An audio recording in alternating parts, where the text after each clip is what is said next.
시작하겠습니다.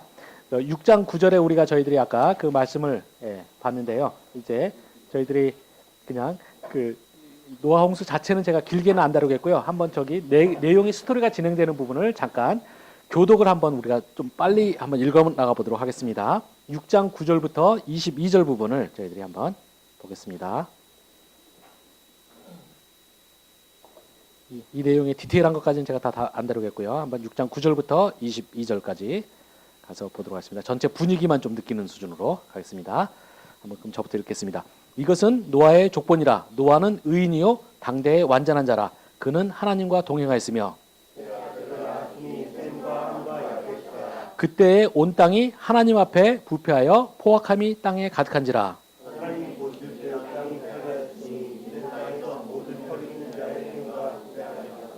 하나님이 노아에게 이르시되 모든 혈육 있는 자의 포악함이 땅에 가득함으로 그 끝날이 내 앞에 이르렀으니 내가 그들을 땅과 함께 멸하리라.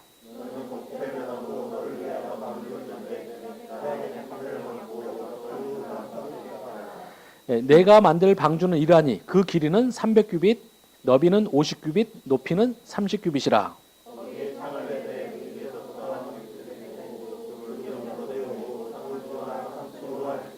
내가 홍수를 땅에 일으켜 무릇 생명의 기운이 있는 모든 육체를 천하에서 멸절하리니 땅에 있는 것들이 다 죽으리라.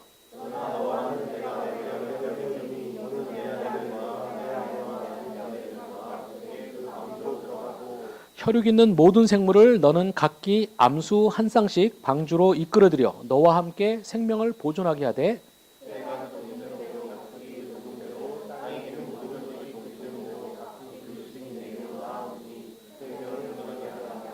너는 모든 먹을 양식을 내게로 가져다가 저축하라. 이것이 너와 그들의 먹을 것이 되리라.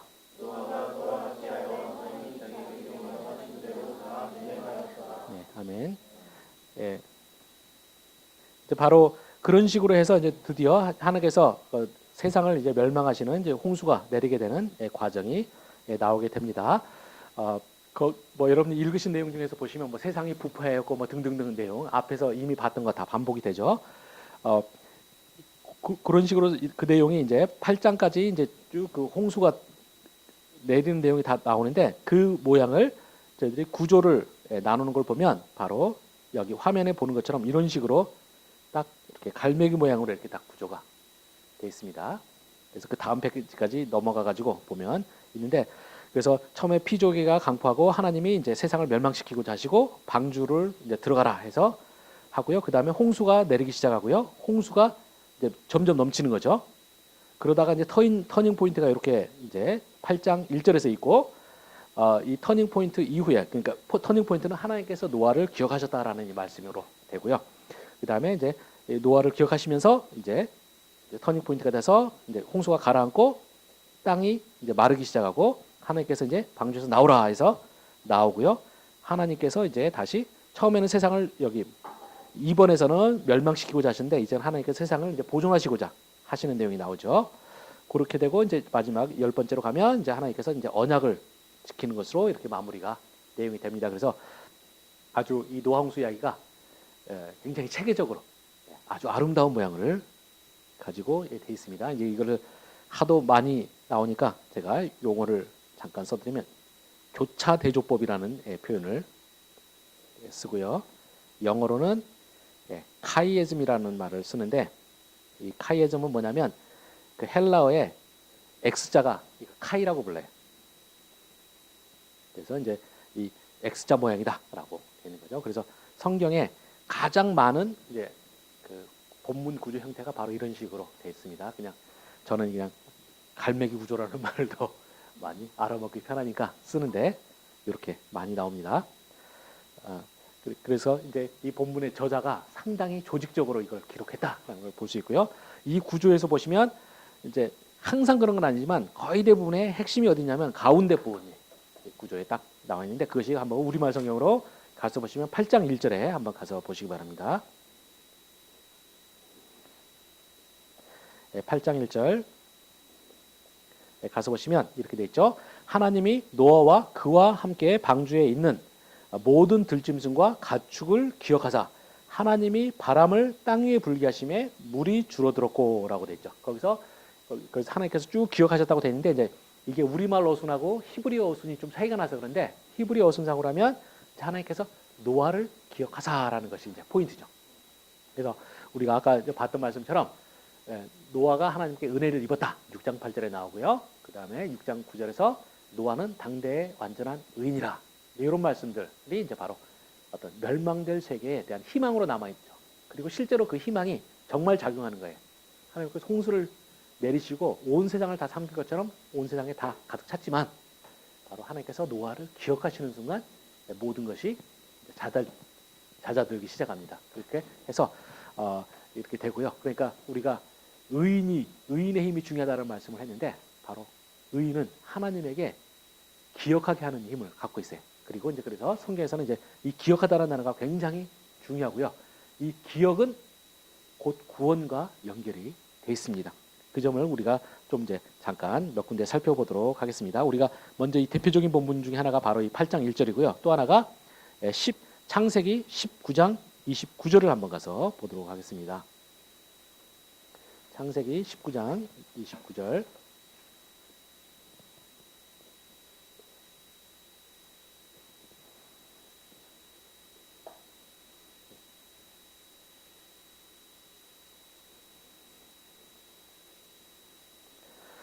창세기 19장 29절 가서 보시면 이렇게 돼 있죠. 29절 가면 하나님이 그 지역의 성을 멸하실 때 곧 롯이 거주하는 성을 엎으실 때 하나님이 아브라함을 생각하사라고 되는데 사실은 생각하사는 저는 왜 이렇게 번역을 했는지 모르겠어요. 생각하사가 아니라 기억하사예요. 하나님이 아브라함을 기억하사 롯을 그 엎으시는 중에서 내보내셨더라라고 되어 있습니다. 그래서 결국 우리가 소돔과 고모라 성이 하나님께서 멸망시킬 때 어떻게 롯이라는 사람이 살아났느냐 할 때 하나님께서 그 롯의 친척이자 의인인 아브라함을 기억하사 롯을 살린 거죠. 예, 그렇게 되어 있고 한 군데만 더 저희들이 보면 출애굽기 2장 제일 뒤쪽으로 가서 보시면 출애굽기 2장 2절 23절부터 25절이 한 문단인데 이제 그 내용은 이제 드디어 이스라엘 백성들이 죽도록 하나님 앞에서 애굽 바로에게서 이제 고통을 당하면서 이제 노예 생활하다가 바로 이제 해방이 시작되는 그 순간의 대목입니다. 그때 24절에 보시면 이렇게 돼 있죠. 하나님이 그들의 고통 소리를 들으시고 하나님이 아브라함과 이삭과 야곱에게 세운 그의 언약을 기억하사라고 돼 있어요. 바로 이 기억은 이제 바로 성경에서는 구원과 연결이 돼 있습니다. 그래서 이 하나님의 기억 이게 굉장히 중요한 거고요.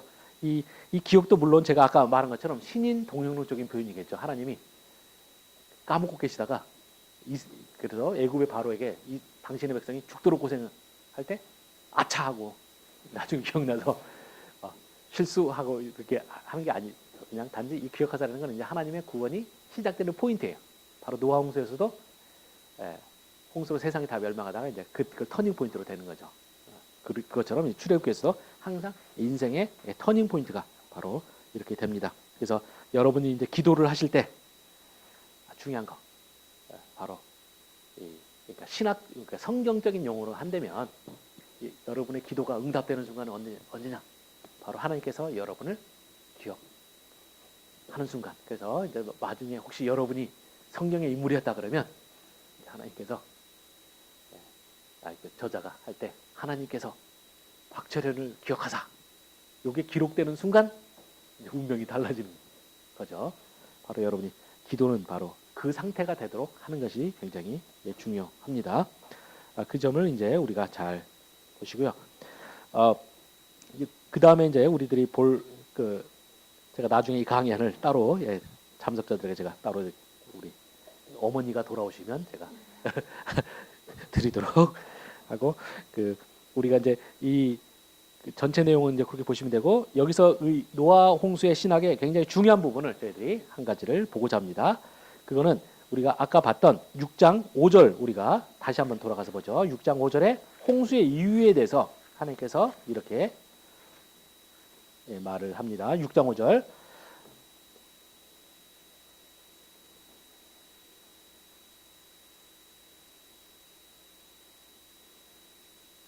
6장 5절에 보시면 여호와께서 사람의 죄악이 세상에 가득함과 그의 마음으로 생각하는 모든 계획이 항상 악할 뿐임을 보시고라고 했죠. 그러니까 하나님께서 만드신 세상이 전적으로 부패하고 타락해서 희망이 전혀 세상에 없는 거죠. 그러니까 어차피 그냥 둬봤자 계속 악만 더 커질 뿐이다. 그래서 이제 하나님께서 쓸어버리자 이제 이렇게 되신 거고요. 근데 이것이 이제 바뀌는 것이 언제냐면 그 8장 21절입니다. 한번 가서 보겠습니다.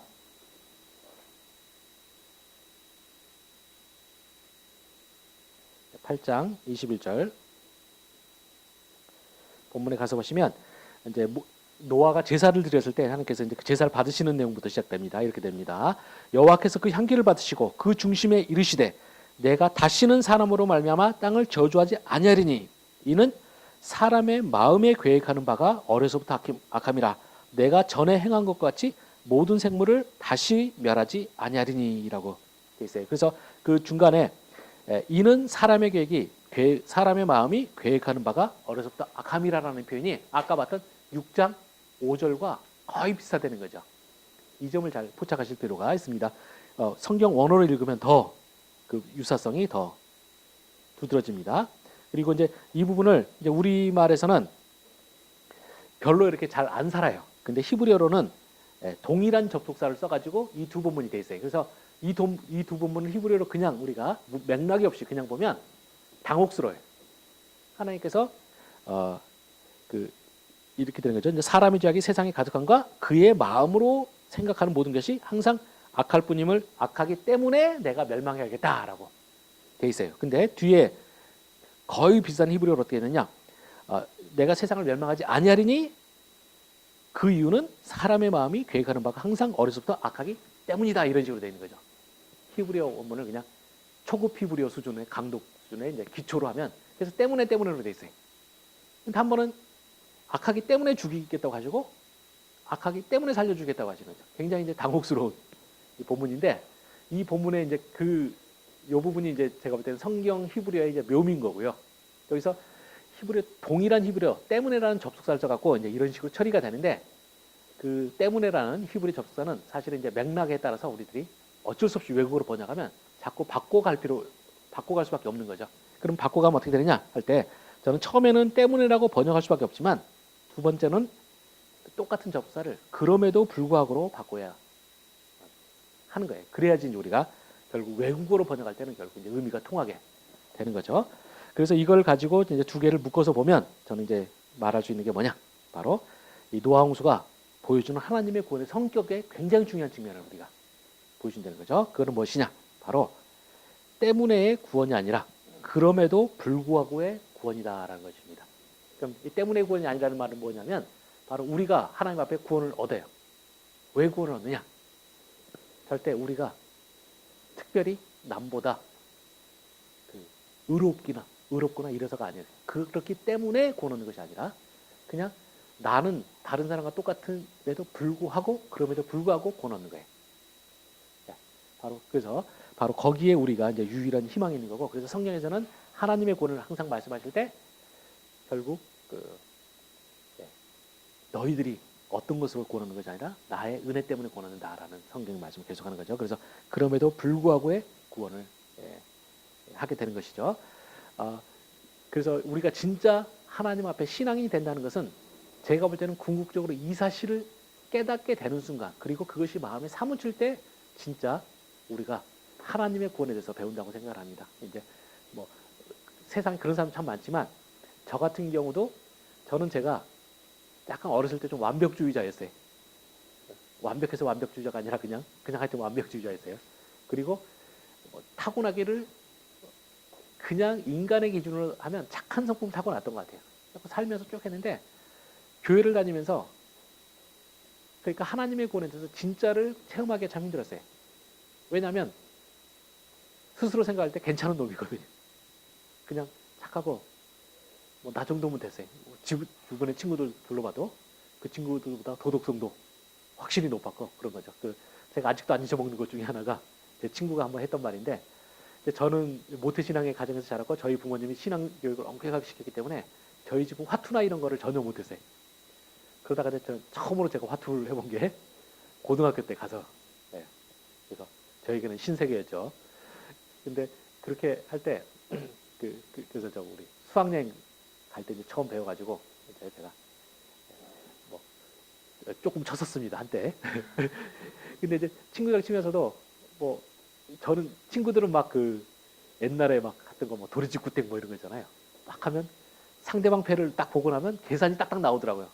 전 되게 신기했어요. 나중에 보니까 아무것도 아닌데 간단한 수학인데 하여튼 뭐 그런 식으로 하면서 이제 친구들한테 열심히 뜯겨가면서 살았는데 뭐 하다가 이렇게 딱 화투를 치는데 제 친구 중에 한 명이 약간 그 녀석은 약간 좀 뺀질뺀질도 되고 좀 하여튼 화투 치면서 계속 속이는 친구가 있었어요.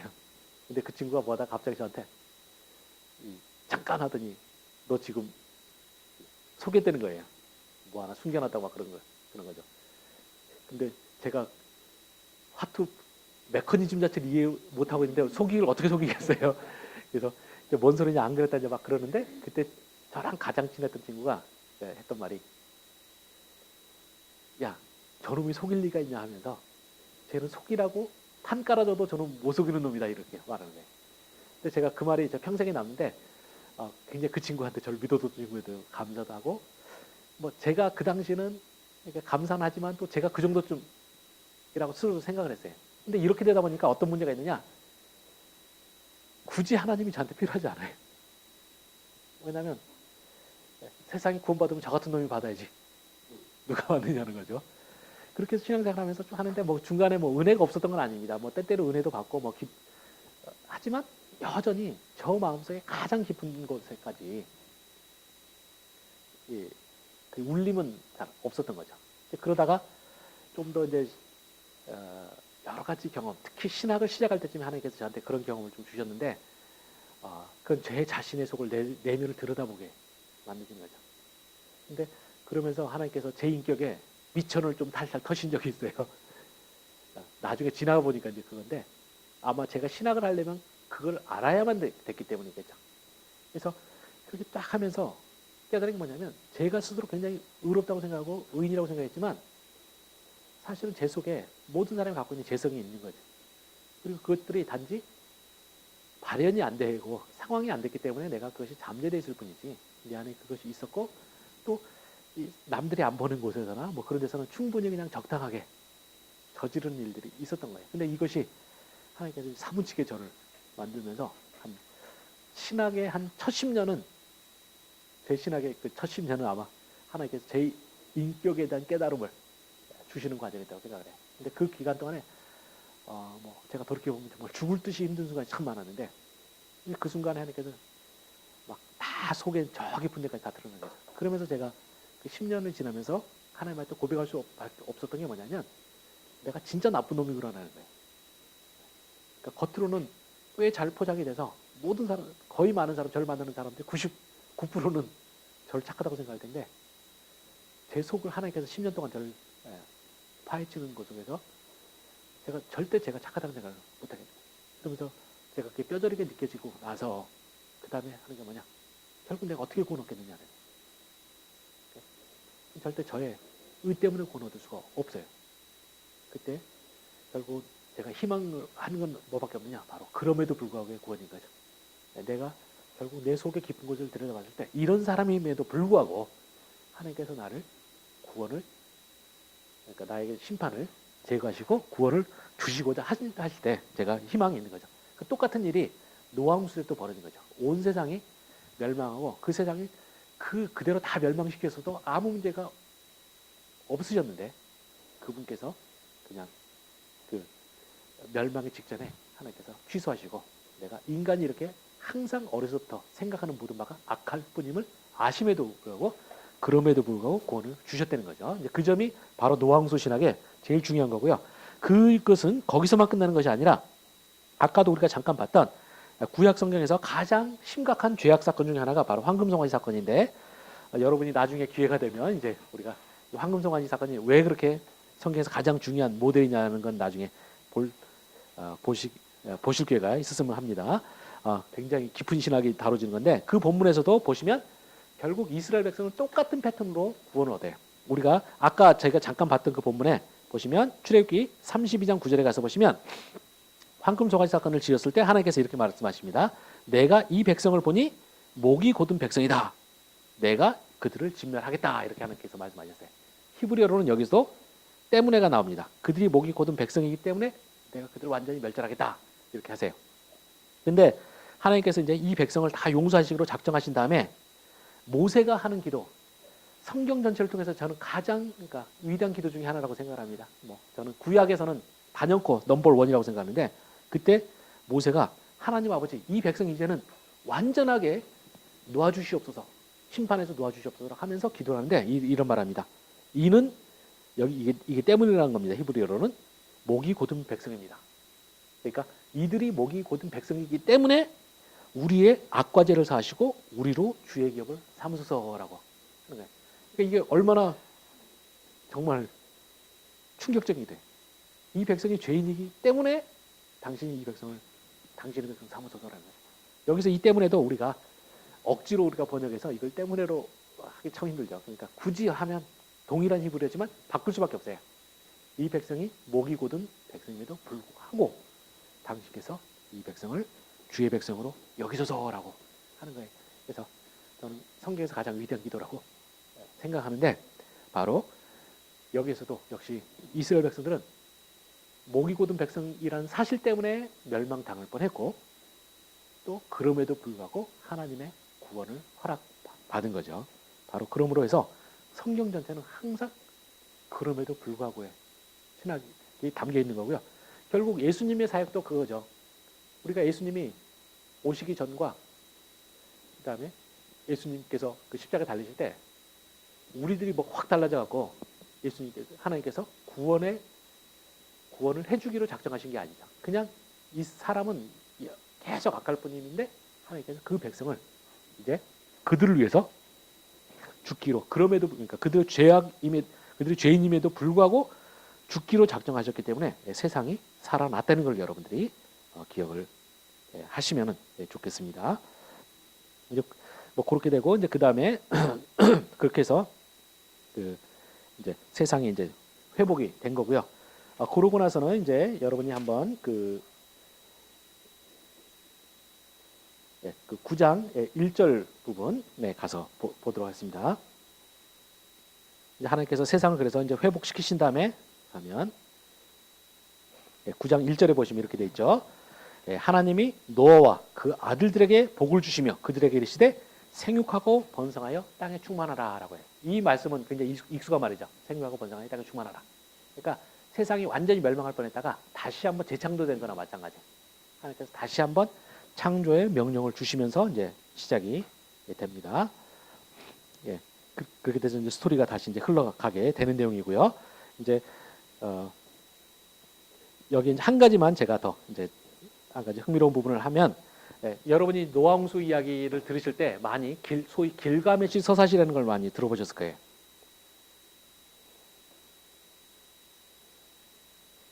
제가 예전에 한번 언급한 바가 있는데 19세기에 지금 현재 중동 지역 그곳을 이제 그 서양 열강이 이제 들어가면서 거기에 예전에 그 성경의 구약 성경의 그 백그라운드였던 이제 팔레스타인 지역, 그 다음에 그 주변을 둘러싼 고대 근동 지역, 페르시아나 뭐 이런 지역을 이제 고고학적으로 발굴하게 된 거죠. 뭐 인디아나 존스 같은 사람들은 활약 시기도 뭐 그런 식으로 되잖아요. 이제 그렇게 되던 시기에 거기서 많은 문헌들을 발견합니다. 근데 그 전까지는 우리가 고대 현대 중동 지역, 이제 신학적 용어로는 이제 고대 근동이라는 표현을 쓰는데, 근동이라는 말 자체가 굉장히 서구 제국주의적인 시각이죠. 동쪽인데 가까운 동쪽에. 그래서 이제 근동이라는 말을 썼고요. 그것이 고대 근동 이런 말을 씁니다. 근데 이 고대 근동 지역을 가면서 거기서 이제 엄청나게 많은 문헌을 발견된 거예요. 그 전까지는 성경만 딱 이런 것에 대한 문헌 정보는 성경밖에 없다가 거기서 막 토판들이 막 발견되면서 성경보다 더 많은 양의 정보를 딱 발견했는데 그걸 보면서 이제 학자들이 엄청난 충격을 받아요. 이제 처음에 해독 못했다가 어떻게 해서 결국 해독을 하고 나니까 성경에 있는 내용과 비슷한 내용이 엄청나게 많이 나온 거죠. 그 중에 가장 많이 사람들을 흥분시키기도 하고 충격에 빠뜨렸던 게 바로 이제 길가메시 서사시는 거예요. 여기를 보면 내용이 우리 노아 홍수랑 그냥 똑같은 내용이 나오는 거예요. 근데 단지 뭐냐? 여호와와 노아가 주인공이 아니라 길가메시라는 사람하고 그 다음에 그 고대 바빌로니아나 이런 데 신, 여러 다른 이방 신들이 주인공인 거죠. 근데 내용은 똑같은 거예요. 그래갖고 이제 그것 때문에 사람들이 굉장히 큰 충격을 받았어요. 그리고는 내용도 제가 그 나중에 이제 강의안을 한번 제가 요약을 해놨는데 읽어보시기 바랍니다. 제가 오늘 이걸 쫙 읽어드릴까 했는데 그러면 시간이 너무 가는 것 같아서 그래서 이제 하여튼 내용을 쭉 봤고요. 읽어보니까 내용 굉장히 비슷해요. 그래서 이제 이런 식으로 쫙 돼 있습니다. 내용을 그 학자들이 뽑아놓은 거 이제 보면 이렇게 됩니다. 처음에 인간을 멸망시키겠다고 이제 신들이 결정을 하고요. 그러면 이제 그런데 홍수에서 살아남는 사람에게 이제 어떤 신이 홍수를 애고해줘요.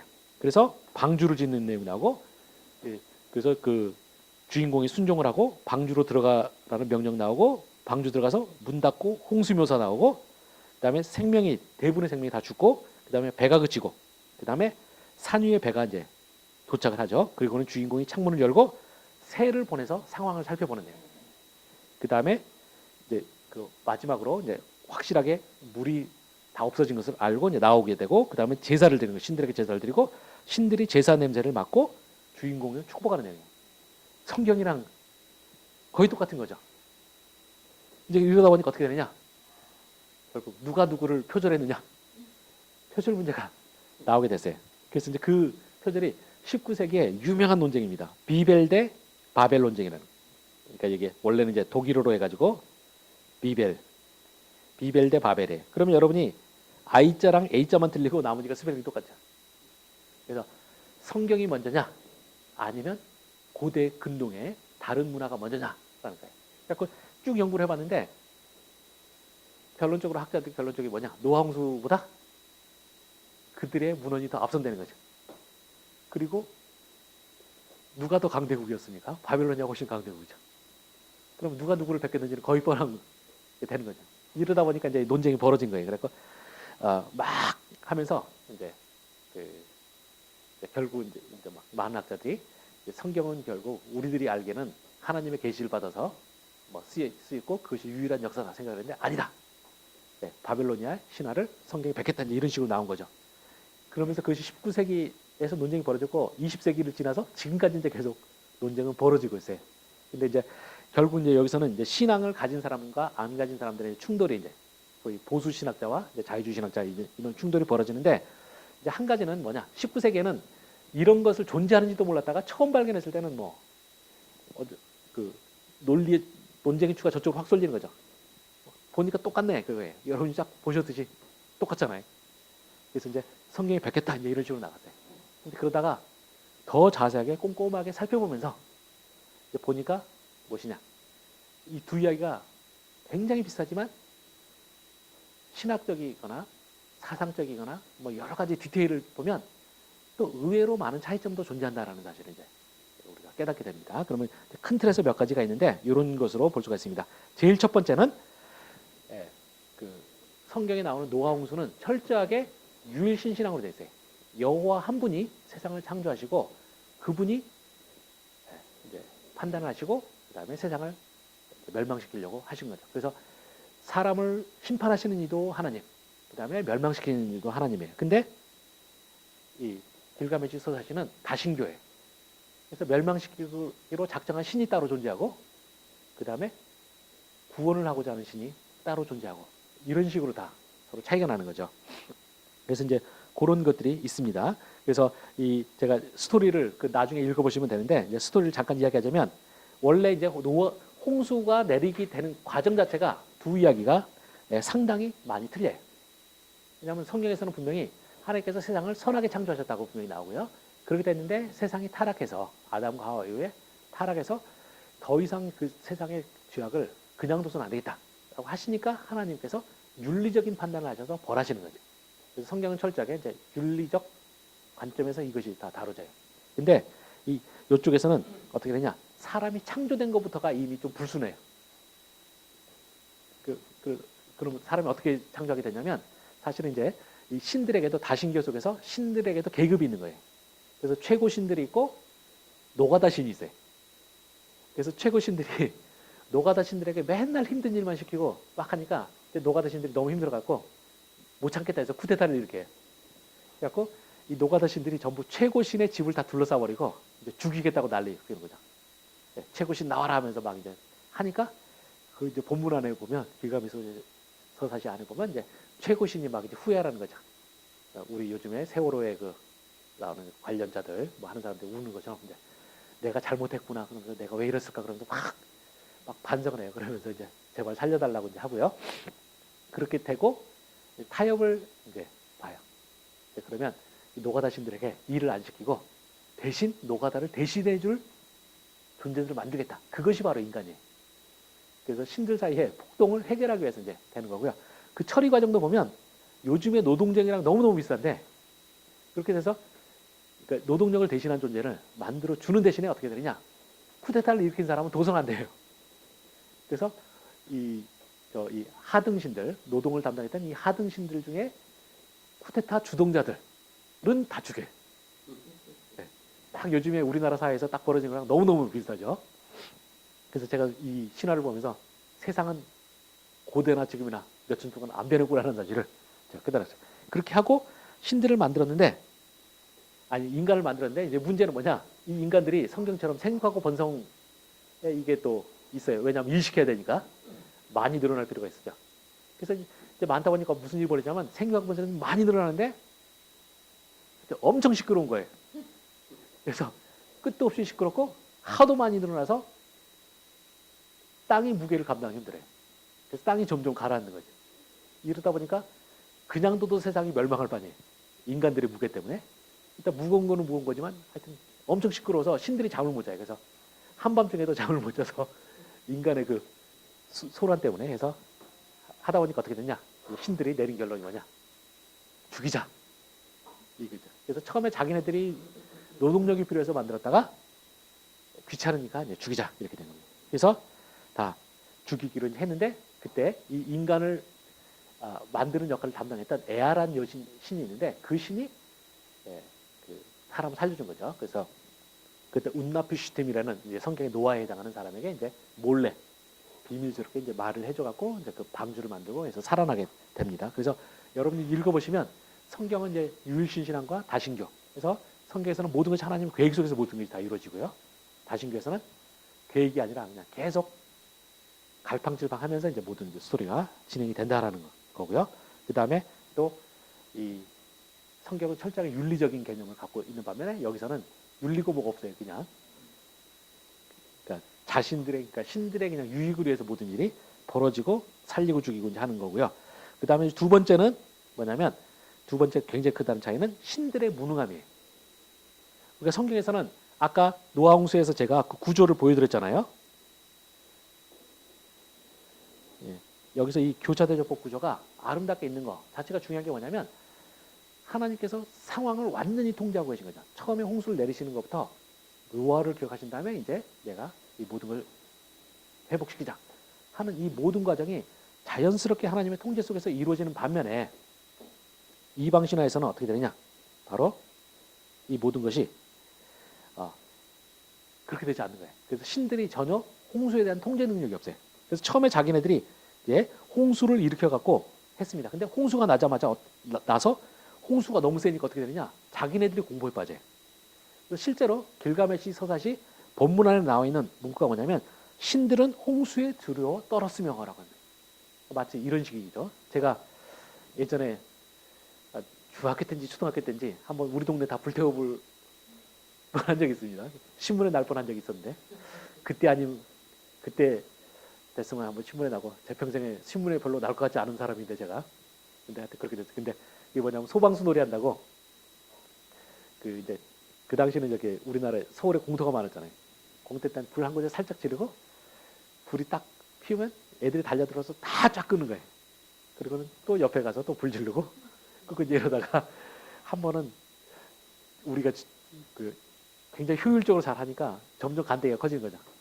그러다 딱 보니까 하와가 선악과 보듯이 불을 지름직한 곳을 딱 발견한 거죠. 언덕이 쫙 있는데 너무나 매력적이더라고요. 그래서 딱 불을 댔더니 마침 바람이 불면서 바람 타고 언덕을 쫙 타고 올라가면서 쫙 타는 거예요. 어떻게 했겠습니까? 바로 튀었죠, 우리는. 그래서 그 당시 우리 집이 단독주택이었는데 거기에 아주 비밀스러운 지하가 있었대요. 거기 들어가서 하루 종일 진짜 무섭게 공포했던 적이 있는데 나중에 다행히 보니까 그 당시 우리가 막 그 불장난하고 있을 때 근처에서 그 동네 큰 형들이 청년들이 축구샵 하고 있었는데 그 형들이 발견하고 바로 와서 껐다 그러더라고요. 우리는 경찰 잡혀갈 줄 알고 막 그 구석지에 떨고 있었는데 딱 여기 이방신들이 모습이 그거예요. 일단 사람 죽이자 해서 홍수를 다 저지르고 딱 나니까 정작 홍수가 나자 어쩔 줄 몰라갖고 홍수에 들어서 떨고 그 다음에 그래서 개처럼 웅크리고 바깥벽 쪽으로 쪼그리고 앉아 있었다 이렇게 돼 있는 거죠. 그래서 이제 이런 부분이랑 성경에서 하나님께서 그러니까 홍수의 이력을 완전히 통제하시고 또 다스리고 계신 하나님의 말씀과 완전히 다르고요. 그다음 하나님께서는 마치 스위치를 껐다 켰다 하시듯이 끄실 수도 있는 거죠. 바로 노아를 기억하사. 그래서 완전히 세상을 원상태로 되돌려 놓으시는 이렇게 되는 거죠. 이런 면에서 또 차이가 나고 세 번째로 그 이방신들의 조잡함이라는 게 나옵니다. 이제 그 신들이 사람이 너무나 시끄럽고 세상을 무겁게 하니까 다 죽이자 해갖고 죽였는데 결과적으로 어떻게 되느냐? 하다 보니 이렇게 해서 사람을 죽이고 나니까 아차 싶은 게 한 가지가 있었어요. 그게 뭐냐면 이 신들이 뭘 먹고 살았냐면 인간들이 바치는 제사 음식을 먹고 살았어요. 근데 인간을 다 죽이고 나니까 자기들한테 식사를 제공하는 사람이 없어진 거죠. 주방장을 죽인 거예요. 그러니까 이제 이 사람 신들이 당황해가지고 그렇지 않아도 이제 무섭고 떨리고 춥고 그래서 구석질 바들바들 떨고 있는데 배까지 고픈 거죠.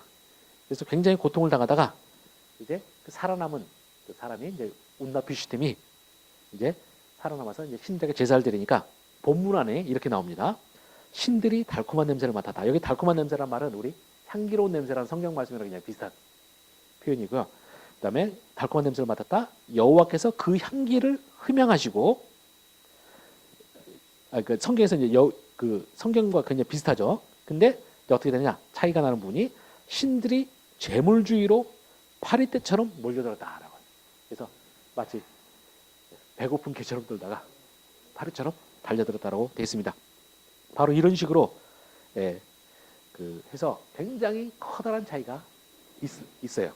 그리고 이제 여기서 차이가 뭐냐면 바로 우리가 이방 신화에서는 그래서 인간이 신들을 먹여 살리는 존재로서 되어 있어요. 근데 제가 예전에 창세기 하면서 충분히 강조 안 했지만 우리 성경에서는 1장 그 30절에 가서 보시면 뭐라고 되어 있냐면 창세기 1장 30절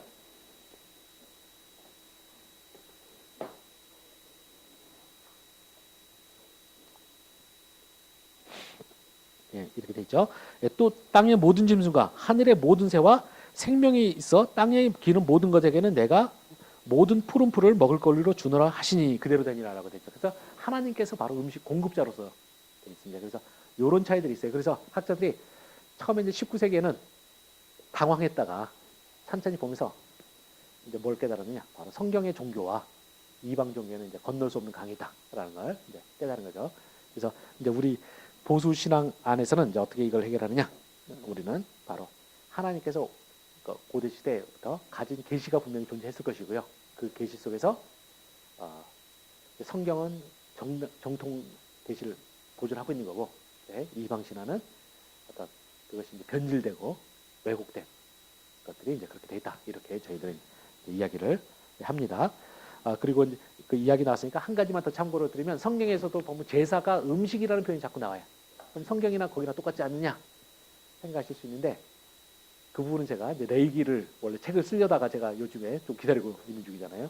근데 제가 성경을 보면 성경에서는 음식이라는 것이 내가 인간이 하나님한테 정말 먹을 음식을 제공한다는 개념 절대 아니에요. 그거는 우리가 여러분이 그래서 이방 신화와 이거는 분명히 차이가 납니다. 여러분이 그 점을 보시면 되겠고 성경에서는 항상 그래서 하나님께서 우리들에게 뭔가를 공급하시는 분으로 되어 있다는 거 여러분이 꼭 기억을 하시고요. 그래서 우리가 성경 딱 한 본문을 좀 봤으면 마지막으로 하는데요. 그 예전에도 한번 저희가 봤던 것 같습니다. 시편 50편 한번 가서 보겠습니다.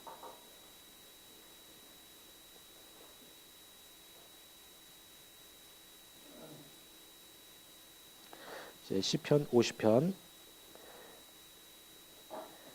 9절부터 보면 이렇게 돼 있죠.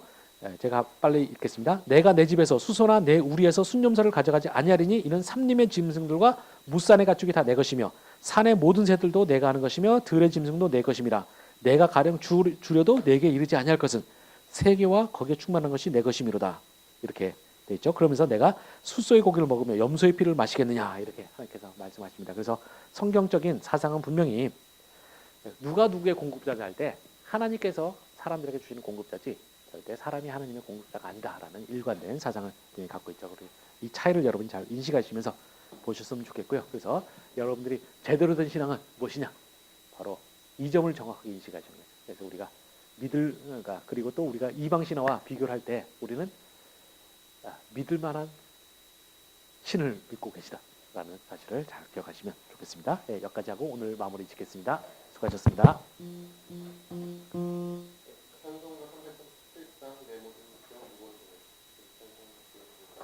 몇 장이?